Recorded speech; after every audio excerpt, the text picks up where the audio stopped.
तो लास्ट दो वीडियो में हमने इलेक्ट्रॉन के साथ वाईडीएसई सेटअप की बात की थी। इस वीडियो में हम इलेक्ट्रॉन के साथ डायफ्रैक्शन के एक्सपेरिमेंट की बात करेंगे। सारे रिजल्ट वही है जो डायफ्रैक्शन में मिनिमा की कंडीशन है कि A sine theta is equal to N lambda, वो कंडीशन भी वही रहेगी। सेंट्रल मैक्सिमा की विड्थ डबल है, वो भी सब वही रहेगा। तो सारी कंडीशन वही है, बस आपको वेवलेंथ में फोटोन की या लाइट की वेवलेंथ की जगह पे डी ब्रोगली वेवलेंथ यूज करना है। तो मैं ज़्यादा थियोरी में कवर नहीं करूंगा क्योंकि ऑलरेडी हम अच्छे खासे डेरिवेशन देख चुके हैं। हम सीधे क्वेश्चंस पे आते हैं। टोटल हम 4 क्वेश्चन देखेंगे जो मेरे हिसाब से काफ़ी इनफ है इस पर्टिकुलर टॉपिक को कवर करने के लिए। तो पहला क्वेश्चन आपकी स्क्रीन पे दिख रहा है, एक बार आप वीडियो को पॉज करके अच्छे से देख लो। तो बोला गया कि अगर इलेक्ट्रॉन की स्पीड हम बढ़ा रहे तो कौन सा ऑप्शन सही होगा, इलेक्ट्रॉन की स्पीड बढ़ाने पे कौन सा ऑप्शन सही होगा। तो यहाँ पे अगर आप सारे ऑप्शन देखो तो एक बोल रहा है कि डायफ्रैक्शन पैटर्न ऑब्जर्व नहीं होगा इलेक्ट्रॉन में, तो बात गलत है। इलेक्ट्रॉन का वेव नेचर है तो डायफ्रैक्शन पैटर्न ऑब्जर्व होगा। दूसरा, एंगुलर विड्थ का फॉर्मूला आपने अगर याद हो तो 2 लैम्बडा डी बाई ए, यानी अगर आप स्पीड बढ़ा रहे हो तो इलेक्ट्रॉन की मोमेंटम बढ़ेगी तो डी ब्रोगली वेवलेंथ घटेगी, तो एंगुलर फ्रिंज मतलब सेंट्रल मैक्सिमा की विड्थ घटेगी, तो उसकी एंगुलर विड्थ का जो फॉर्मूला था 2 लैम्बडा बाई ए वो भी घटेगा। तो correct option will be option C. ठीक है, option C will be the correct answer. एक बार आप ऑप्शन देख लो फिर से कि भाई सेंट्रल मैक्सिमा की एंगुलर विड्थ घटेगी। दूसरा क्वेश्चन है 2008 में आया हुआ, एक बार पढ़ लो इसको अच्छे से। ठीक है, तो ये सेटअप है डायफ्रैक्शन का। लेफ्ट साइड से इलेक्ट्रॉन आ रहे हैं, तो स्क्रीन पे number of electron as a function of Y का ग्राफ पूछा गया है। ये आपके सामने ग्राफ है, ये आपके सामने ग्राफ है। तो देखो क्या आंसर आना चाहिए आपके हिसाब से। तो सीधी बात है कि डायफ्रैक्शन हो रहा है तो इलेक्ट्रॉन स्प्रेड होंगे और most of the electron central maxima में रहते हैं। लेकिन हमने जैसे देखा था कि जो सेंट्रल मैक्सिमा की विड्थ है, एज वी हैव सीन कि अगर ये विड्थ डी है तो सेंट्रल मैक्सिमा की विड्थ डी से ज्यादा रहती है। अगर ऑब्जर्व किया हो ये वाली चीज, तो आप अगर ऑप्शन सी और डी में कंफ्यूज हो सकते हो तो आप देखो ऑप्शन डी में सेंट्रल मैक्सिमा की विड्थ डी के बराबर है, और जबकि यहां पे इस पर्टिकुलर ऑप्शन में सेंट्रल मैक्सिमा की जो विड्थ है, ये वाली जो विड्थ है वो डी से बड़ी है, तो ऑब्वियसली आपका आंसर आएगा ऑप्शन सी। ठीक है, एक और क्वेश्चन है, देख लो एक बार। ये भी इलेक्ट्रॉन के साथ डायफ्रैक्शन का क्वेश्चन है। तो पूछा है यहां पे half width of central maxima अगर डेल्टा वाई है तो इलेक्ट्रॉन की स्पीड क्या होगी। तो फॉर्मूला बेस्ड क्वेश्चन है। सेंट्रल मैक्सिमा की हाफ विड्थ का फॉर्मूला क्या है, जिसको डेल्टा वाई बोला है, उसका फॉर्मूला है लैम्बडा डी बाई ए की वैल्यू दी हुई है, डी की वैल्यू दी हुई है, डेल्टा वाई दिया तो लैम्बडा मिल जाएगा। एक बार लैम्बडा मिल गया तो लैम्बडा का फॉर्मूला है एच बाई एम वी, यहां से आपको स्पीड मिल जाएगी। सारी वैल्यू पुट करके आंसर लाओ तो आपका आंसर आ जाएगा ऑप्शन डी। ठीक है, एक बार खुद से ट्राई कर लेना, इजी सा क्वेश्चन है, फॉर्मूला बेस है, तो answer will be option D. अब ये पर्टिकुलर जो क्वेश्चन है वो one of the best question है जेईई मेन का, प्लस इसमें कुछ ऐसी अप्रोक्सीमेशन है जो क्वेश्चन में मेंशन नहीं की गई है लेकिन थोड़ा बहुत ऑब्वियस भी है, तो एक बार क्वेश्चन को देख लेते।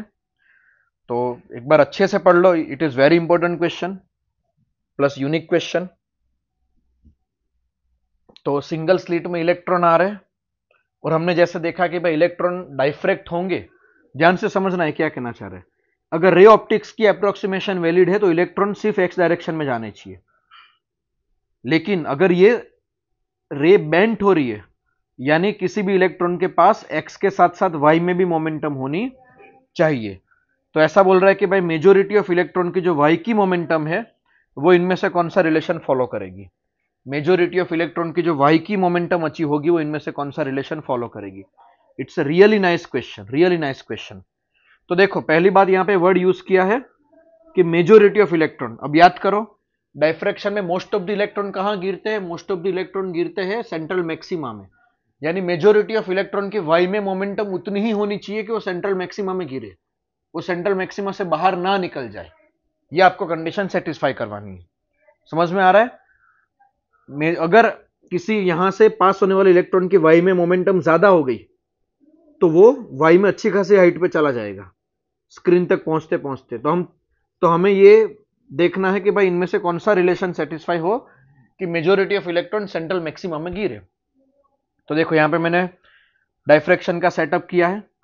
कोई इलेक्ट्रॉन इस साइड आया तो इसके पास एक तो एक्स में मोमेंटम है जो उसके पास ऑलरेडी थी, उसके पास एक्स की मोमेंटम तो ऑलरेडी थी यहां पे, तो एक्स की मोमेंटम है इसके पास, सॉरी एक्स में मोमेंटम है प्लस डेविएशन की वजह से उसने वाई में मोमेंटम भी अचीव किया है। तो पहले मैं देखता हूं कि भाई स्क्रीन तक पहुंचने में कितना टाइम लगेगा। वो टाइम तो एक्स डायरेक्शन की वेलोसिटी से निकलेगा, तो टाइम का फॉर्मूला आ जाएगा डी बाई वी एक्स।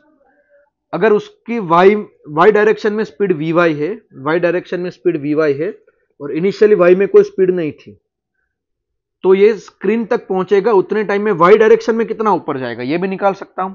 तो वाई डायरेक्शन में वी वाई टी जितना ऊपर जाएगा, टाइम की वैल्यू पुट करेंगे तो वाई डायरेक्शन में उतना ऊपर जाएगा। अब मेजोरिटी ऑफ इलेक्ट्रॉन वाई में उतना ही ऊपर जाएंगे कि वो सेंट्रल मैक्सिमा के अंदर रहे, यानी मेजोरिटी ऑफ इलेक्ट्रॉन वाई में इतना ही ऊपर जाएंगे कि ये वाली हाइट लैम्बडा डी बाई ए या उससे छोटी रहे, क्योंकि सेंट्रल मैक्सिमा इस तरीके से है तो ऊपर या नीचे जाने वाले इलेक्ट्रॉन सेंट्रल मैक्सिमा के बाहर नहीं निकलेंगे मेजोरिटी ऑफ इलेक्ट्रॉन, यानी मेजोरिटी ऑफ इलेक्ट्रॉन का Y lambda D by D से कम होना चाहिए। डी यहां पे क्या दे रखा है इस पर्टिकुलर क्वेश्चन में, इसकी विड्थ को ही डी दे रखा है इन्होंने, ठीक है। तो मेजोरिटी ऑफ इलेक्ट्रॉन के लिए यही रिलेशन मेंटेन होना चाहिए, वाई की फॉर्मूला ये है, तो मेजोरिटी ऑफ इलेक्ट्रॉन के लिए वी वाई इतना होना चाहिए। अब लैम्बडा क्या है, H by moment, H by M V, तो एच बाई एम वी को लैम्बडा, यहां पे वी इसका नेट स्पीड होगा, ध्यान रखना वी इसका नेट स्पीड होगा, तो वी हो जाएगा under root V X square plus V Y square. तो मेजोरिटी ऑफ इलेक्ट्रॉन का वी वाई इससे छोटा होना चाहिए, तभी वो सेंट्रल मैक्सिमा के अंदर रहेंगे। एम को सामने ले जाएंगे तो एम वी वाई आ जाएगा, तो एम वी वाई क्या है आपका वाई डायरेक्शन का मोमेंटम, तो पी वाई इससे छोटा होना चाहिए। अब यहां पे एक अप्रोक्सीमेशन है कि हम ऐसा एज्यूम कर रहे हैं ध्यान से समझना, हम ऐसा एज्यूम कर रहे हैं कि भाई सेंट्रल मैक्सिमा की हाइट बहुत डी के कंपैरिजन में सेंट्रल मैक्सिमा की हाइट बहुत कम है, इसके लिए वाई में स्पीड बहुत कम होगी, most of the speed x में ही होगी। ये एजम्पशन हम यहां पे मान के चल रहे कि भाई एज्यूमिंग वाई की स्पीड बहुत कम है कंपेयर टू एक्स की स्पीड, तभी वो एक्स में बहुत ज्यादा आगे बढ़ेगा, वाई में बहुत कम ऊपर जाएगा। अगर मैं ये अप्रोक्सीमेशन लूं तो उसकी नेट स्पीड अप्रोक्सीमेटली एक्स के बराबर हो जाएगी, ये नेट स्पीड अप्रोक्सीमेटली एक्स के बराबर हो जाएगी, यानी ये जो वाई डायरेक्शन की मोमेंटम है वो एच बाई डी से छोटी होनी चाहिए। तो यहां से आप अगर टिक करोगे तो आपका सी ऑप्शन करेक्ट होगा कि वाई की मोमेंटम एच बाई डी से छोटी होनी चाहिए। तो ये एक अप्रोक्सीमेशन है काफी इंपॉर्टेंट। ये अप्रोक्सीमेशन ऐसा कहना चाह रहा है कि भाई होल में से पास होने के बाद भी इलेक्ट्रॉन की most of the speed x में ही है, वाई में तो उसकी बहुत कम स्पीड गेन हो रही है, जो एक तरीके से सही भी है क्योंकि सेंट्रल मैक्सिमा की विड्थ बहुत कम होती है और most of the electron central maxima के अंदर ही होते हैं, तो वाई की स्पीड ऑब्वियसली बहुत कम होनी चाहिए। तो it's all about electron with YDSE and diffraction. Thank you so much.